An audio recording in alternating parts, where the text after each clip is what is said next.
colocaram a faca nos peitos do Temer.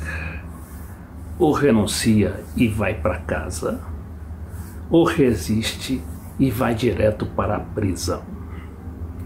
Esta é a nova etapa do golpe dentro do golpe iniciado pela Globo e o procurador da República, Rodrigo Janot, e que agora quer colocar na presidência da República o Rodrigo Maia, presidente da Câmara dos Deputados.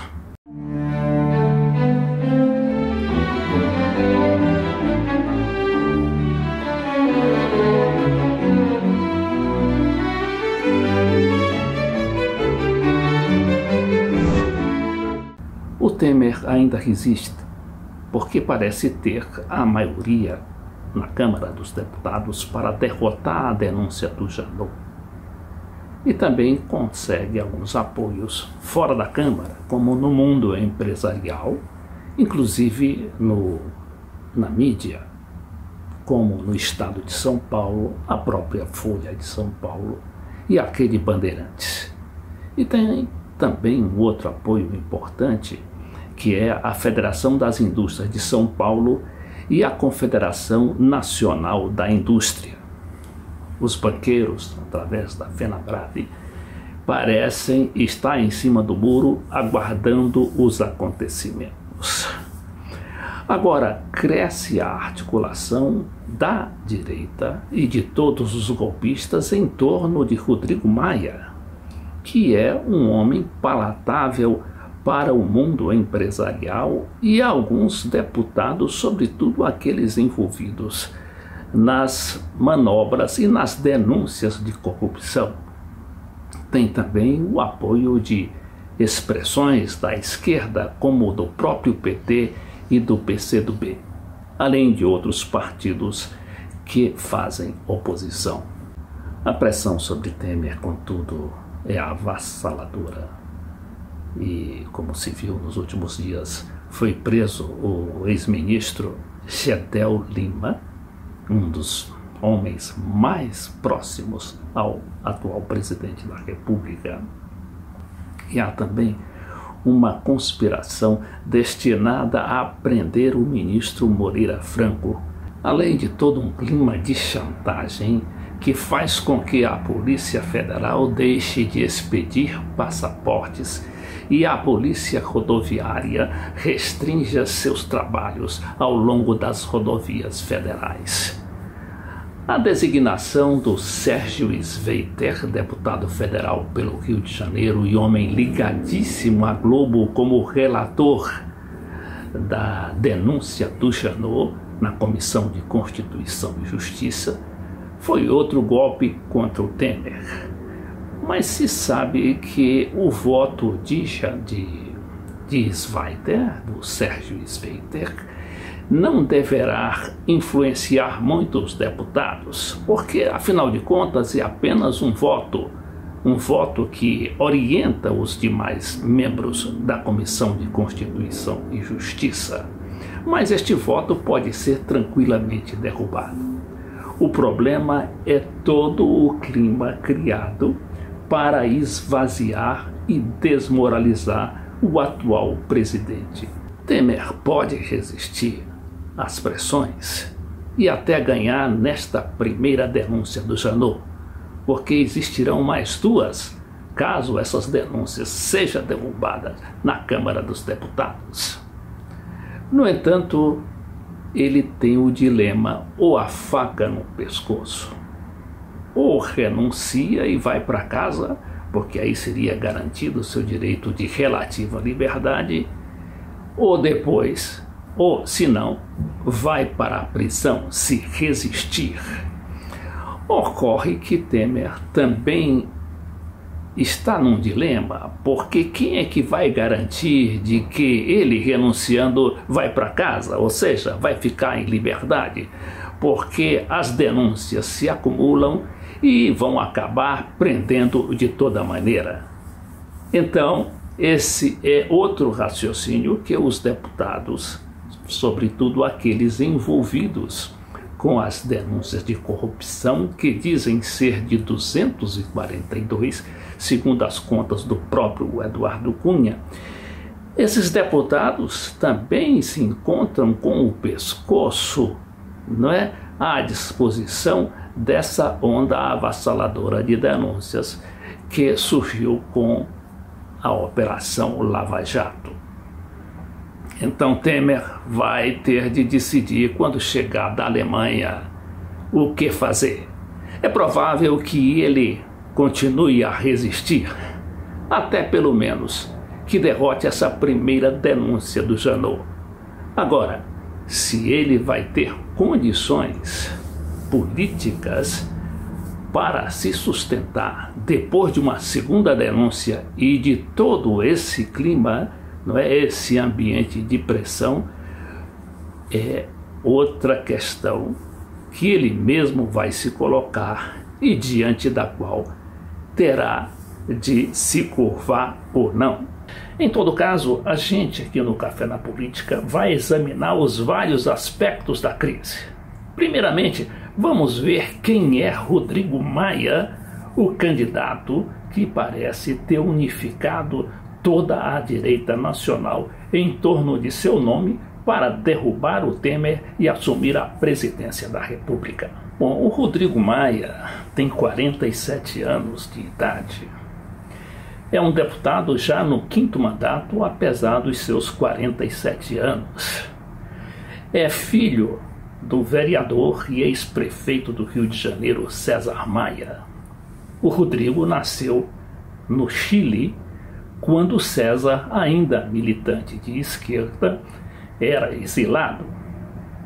O César casou com a chilena Maria Ângela e ficou lá no Chile e depois retornou ao Brasil com a anistia. Sabe-se, que é do conhecimento de todos, que ele foi, ainda de esquerda, foi secretário da Fazenda do governo Leonel Brizola no Rio de Janeiro. Depois brigou com Brizola e se passou para a direita. E de lá nunca mais saiu o César Maia, e de lá também brotou esse personagem político que é o Rodrigo Maia, homem mais ligado aos banqueiros, foi inclusive funcionário de grandes bancos como o BMG e outros. Rodrigo foi logo filiado ao partido do pai, em seguida ao PFL, que era justamente o partido que era do golpe militar de 1964. Ele nunca mais saiu do PFL. O PFL se transformou nos democratas, né, de hoje, e ele continua fiel não apenas ao liberalismo democrático, como também ao neoliberalismo como ciência econômica, posição de que ele não abre mão e por isso está sendo guindado ou possivelmente guindado à presidência da República com o apoio de toda a direita nacional e internacional. É bem que se diga. Agora a gente vai ver as condições políticas concretas do Michel Temer para continuar da presidência da República, que parecem ser mínimas devido ao aumento das pressões que se agigantam contra ele no Palácio do Planalto. Daqui a pouco, Temer mal vai ter condições de fazer nomeações, a exemplo do que aconteceu nos últimos dias do governo Dilma Rousseff. Nesta etapa final do cafenapolitica.com.br, nós vamos apresentar alguns de meus vídeos que eu fiz, tanto para o YouTube como para a TV Cidade Livre de Brasília.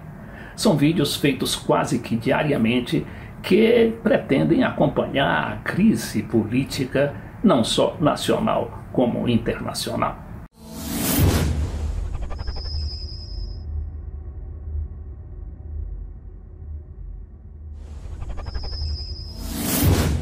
Há todo um jogo de aparências por parte da mídia, da oposição e do próprio governo para instalar a percepção de que a Câmara vai dar a cabeça do Temer, ou seja, vai aprovar a denúncia do Janot. Nada mais falso nada mais irreal, a não ser que haja um hecatombe, um terremoto político, até a decisão final dentro de 10 ou 15 dias. Não haverá nenhuma novidade. O governo golpista vai continuar, ainda que mal das pernas. As razões são simples, matemáticas até. Ora, o Temer só precisa de 172 votos, de um total de 513 deputados, para continuar no governo. E se existem 242 deputados envolvidos em atos de corrupção, esses deputados vão votar contra o Temer, ou seja, entregar a própria cabeça? Muito pelo contrário. Então esse julgamento vai ser mais uma farsa, como foi aquela do TSE, que foi um show midiático, mas o Temer continuou e continuará. Se pode alegar fator externo que não existe, porque contra o Temer só tem a Globo, e a Globo, apesar de todo o seu poder midiático, ela está sozinha. Ela não tem a Folha de São Paulo, o Estado de São Paulo, a Rede Bandeirantes, estão todas contra o Temer. E o fator manifestações de rua, panelaço, não existe. O país está desencantado, está frustrado, sobretudo depois desse episódio do Aécio, que foi considerado como um gangster e logo depois inocentado pelo Supremo Tribunal Federal. Depois veio a soltura do Rocha Loures. Quem vai mais para as ruas pedir moralização da coisa pública? Se o governo que instalaram aí, depois que derrubaram a Dilma, é muito mais corrupto do que todas as alegações que se reuniram contra a ex-presidenta.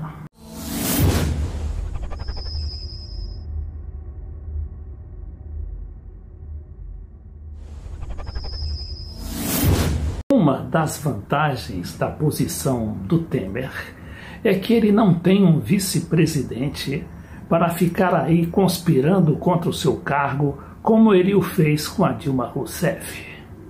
Ocorre, porém, que a Globo já se encarrega de preparar o substituto do Temer na linha sucessória, o presidente da Câmara, Rodrigo Maia.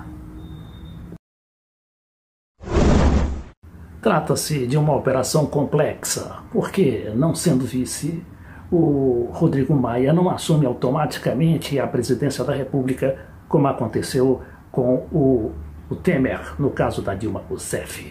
Terá de ser eleito presidente da República, e isso depois se passar a denúncia do Janot contra o Temer na Câmara, depois de uma batalha infernal que vai exigir que a oposição e a mídia coloquem lá 342 deputados e o Temer apenas 172.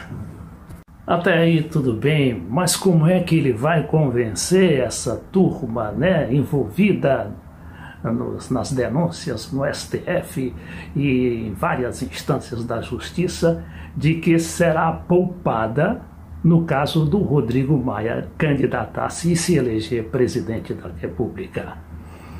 Pela forma indireta, é claro.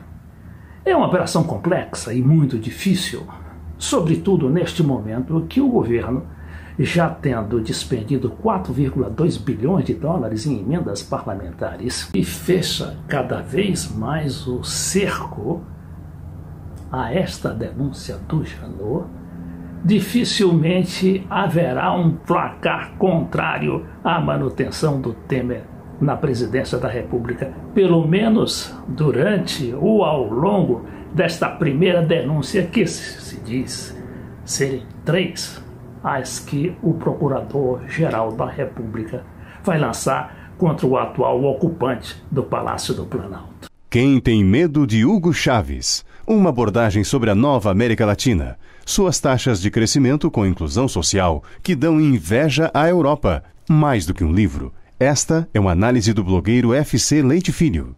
das políticas de Chaves, Lula, Dilma, Cristina Kirchner, Evo Morales, Rafael Correa e Daniel Ortega, que nos arrancaram das políticas de arroxo e nos mantém longe da crise que afunda os europeus e até mesmo os Estados Unidos.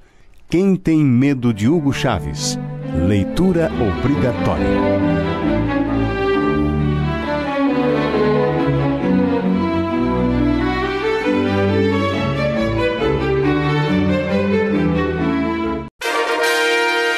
Desafios brasileiros na era dos gigantes. É um clássico de nossa literatura política. Seu autor, o embaixador Samuel Pinheiro Guimarães, focaliza cada um dos 12 capítulos do livro numa série de entrevistas ancoradas pelo jornalista Beto Almeida, TV Cidade Livre de Brasília, levando a você a informação que não chega pela mídia tradicional. Não é um editorial, mas esta manchete garrafal do site do Globo, agora há pouco, escancara a vontade global de fazer o Rodrigo Maia presidente da República, claro, se derrubar o Temer. Diz a manchete: Rodrigo Maia tem condição de dar estabilidade ao país, diz Tasso. Esta notícia vai praticamente fazer o enunciado do novo governo Rodrigo Maia, segundo o presidente do PSDB, ao que parece já devidamente cooptado para o golpe dentro do golpe dentro do golpe. Diz aqui o Tasso Gereissati: a equipe econômica tem que ficar no governo. Tem que ficar. E o governo tem que ser o mais próximo possível do intocável na postura ética. Ou seja, aprofundar as reformas, tarefa que o Temer não estava conseguindo cumprir. Pelo visto, o Globo desistiu daquela ideia de impor o nome do Henrique Meirelles, o atual ministro das Finanças, o ministro da Fazenda e homem todo-poderoso, e de quem parte toda a linha da política do golpe, da política econômico-financeira do golpe de 2016. Então, o Tasso Gereissati, um dos empresários mais ricos e mais influentes do Brasil, parece já cooptado para essa ideia de fazer o Rodrigo Maia presidente da República. A ideia, aliás, é de que o Temer já volte ex-presidente, pelo menos na prática. Mas para isso, terá de dobrar todo o Congresso Nacional. Vamos ver até que ponto chega o poder destruidor, corrosivo da Rede Globo de televisão.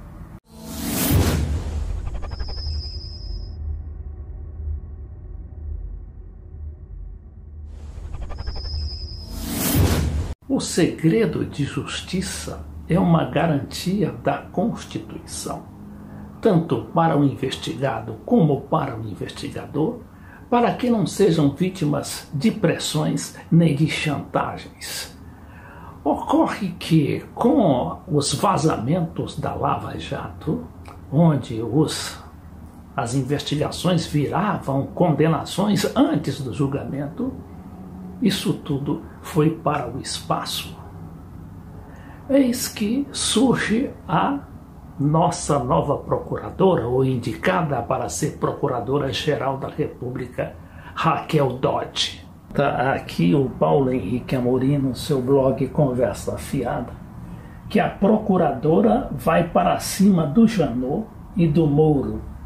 Diz ele: para evitar vazamentos que, em sua visão, prejudicam as investigações, a procuradora, a Raquel Dodge, ainda a ser confirmada pelo Senado, propôs a criação do que chamou de protocolo da cadeia de custódia dos documentos sigilosos. O que seria isso? Novamente fala o Paulo. Seria um mecanismo para identificar em uma investigação quem pôs a mão em que documento em determinada hora. O objetivo é auxiliar no desvendamento de quem vazou. E agora o que ocorre? Estão estrelando, claro, os poderosos. A Globo, a Veja, a Globo principalmente, que já mandou alguns recados. A Globo mandou alguns recados através da sua revista Época, do Jornal Nacional e de todo o seu aparato de comunicação. Por quê? Porque ela é seriamente afetada se a Raquel Dodge, tiver realmente o poder de conter os vazadores. Olha aqui o que diz a revista Época na coluna Expresso. Procuradores da Lava Jato ameaçam abandonar os cargos se Raquel Dodge assumir a chefia do MPF. Janot tenta debelar as deserções. Pouco depois, aliás, pouco antes, vinha o Jornal Nacional. O anúncio do nome de Raquel Dodge ontem rompeu um costume nesse processo. Desde 2003, o procurador-geral escolhido vinha sendo o primeiro nome da lista de 3, apresentada pelos próprios procuradores. Temer não fez assim. E o nome de Raquel Dodge inova também numa outra área, porque é a primeira mulher indicada para comandar a PGR. Está aí o recado. A CCJ é formada por 27 senadores titulares. 7 são investigados na Lava Jato e outros 2 são alvos de investigações que são desdobramentos da operação. São esses políticos que vão questionar Raquel Dodge para saber se ela está apta ao cargo. O passo seguinte é submeter o nome dela ao plenário. Veja aí o recado dado. Teremos aí um novo golpe dentro do golpe, comandado pela Globo? É bem possível.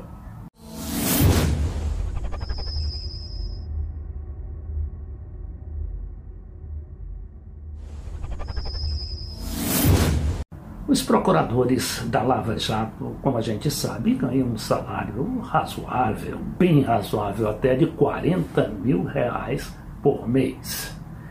Não obstante, estes homens santificados pela mídia, porque derrubaram a Dilma, colocaram em seu lugar o Michel Temer e agora querem prender o Lula, começaram a vender suas palestras, além de serem denunciados por receberem dinheiro também da parte das chamadas delações premiadas. Esta história está contada tintim por tintim no site do jornalista Luiz Nassif, hoje considerado o jornalista mais bem informado de toda esta situação criada no Brasil, que envolveu o golpe de 2016, as manifestações de 2013 e, sobretudo, a composição da Lava Jato e do Supremo Tribunal Federal com a vida de cada um de seus 11 ministros. Aqui neste artigo do Nassif, as palestras de Moro e Dallagnol e a arte de sofismar o direito, ele se dedica especificamente ao assunto. Começa ele dizendo: um novo fato volta a chamar a atenção à cúpula que coordena a Operação Lava Jato.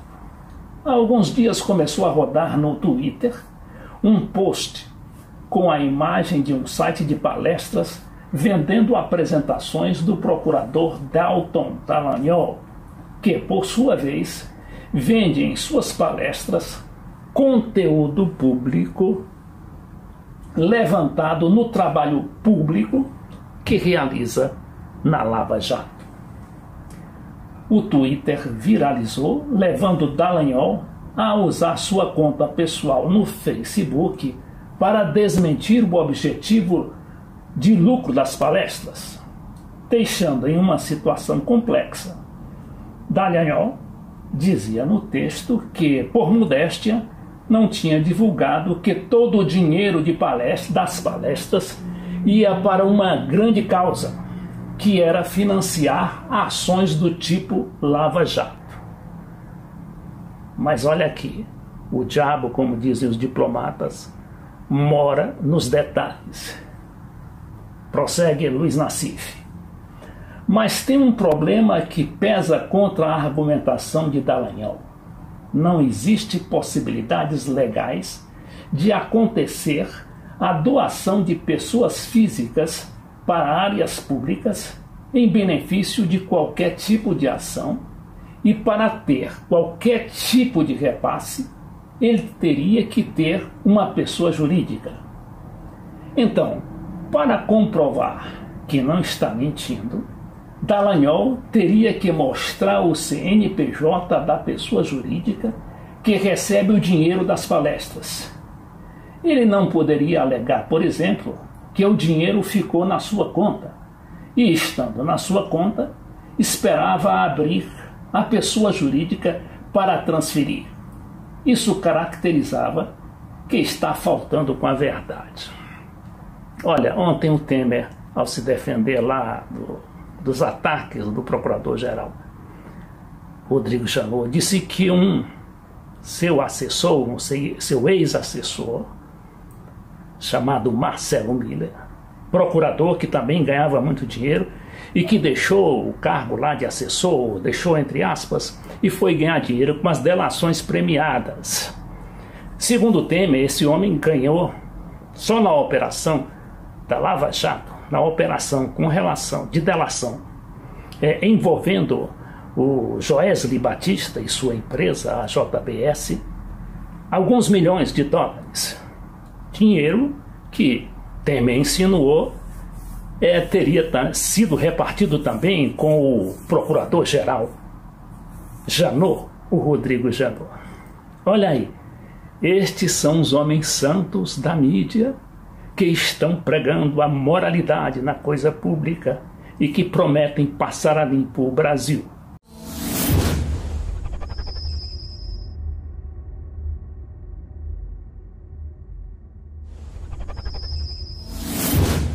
Aécio Neves recupera o seu mandato de senador, o passaporte e, muito provavelmente, a presidência nacional dos tucanos. Rocha Loures, o homem da mala, é solto sem mais nem menos. Enquanto isso, os procuradores da Lava Jato se engalfinham numa briga contra a nova procuradora-geral, Raquel Dodge. Para onde está indo a República de Curitiba? Raciocinemos um pouco. Lembremos que Aécio Neves foi o candidato contra Dilma em 2014. Ele era um homem da mídia, era o rapaz maravilha, né, que ia passar o país a limpo.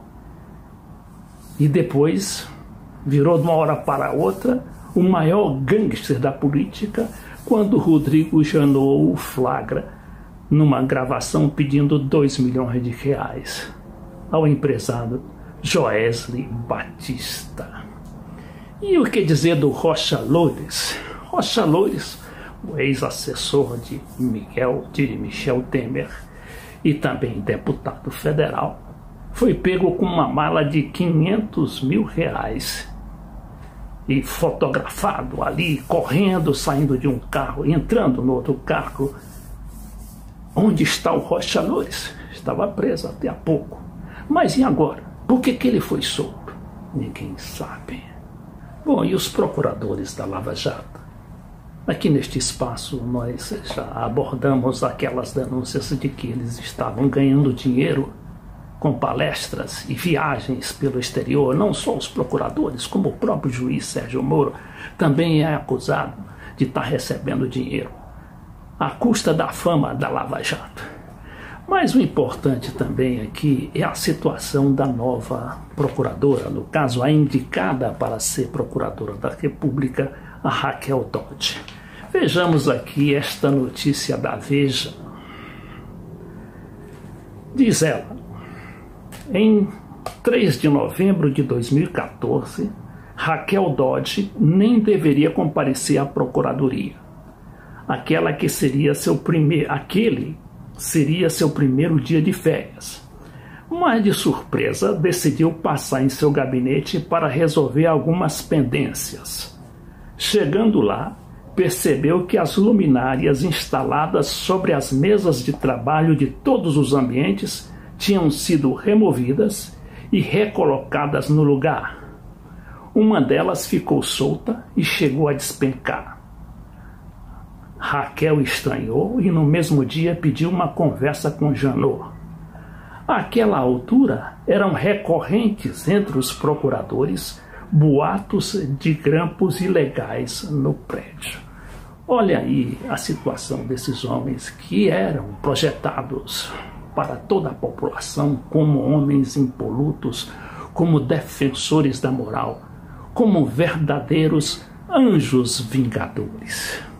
A minha pergunta é muito simples. Para onde vai agora a Lava Jato?